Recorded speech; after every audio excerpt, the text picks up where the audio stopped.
Welcome back to the Mekong Flood and Drought Forecast channel.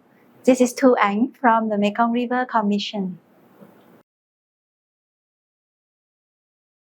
This week, the rainfall in the lower Mekong Basin is expected to slightly decrease compared to last week. In the next 5 days, isolated heavy rainfall is still likely to occur in some areas, including Phongsaly, Luangnamtha, Vientiane, Bolikhamsay, Khammounan, Saravane, Sekong, and Attapeu in Laos, RatanaKiri, Treng in Cambodia, and Kon and Gia Lai in Viet Nam. The remaining areas of the lower Mekong Basin are expected to occur light to moderate rainfall.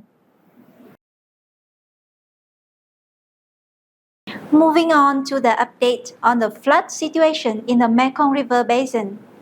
Today, water levels at all stations along the Mekong mainstream are in normal conditions.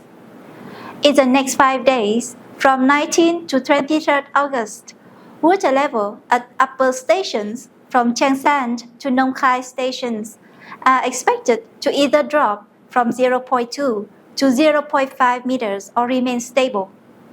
However, water level from Paksane station to downstream are expected to rise from 0.2 to 0.9 meters.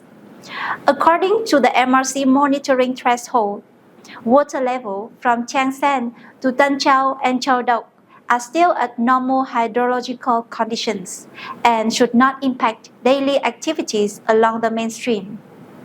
The information provided here is meant for easy communication to the public. Please check out our website, reports, and download the One Mekong mobile app for more technical details and get the most updates from the communities. You can also support our communities by sharing photos and videos updates through the iReport feature on the app. Your contributions have improved flood alerts and preparedness across the region. That's all for today's update. Don't forget to tune in every Monday for the latest on rainfall, water level, floods, and drought conditions in the Mekong River Basin. Goodbye for now.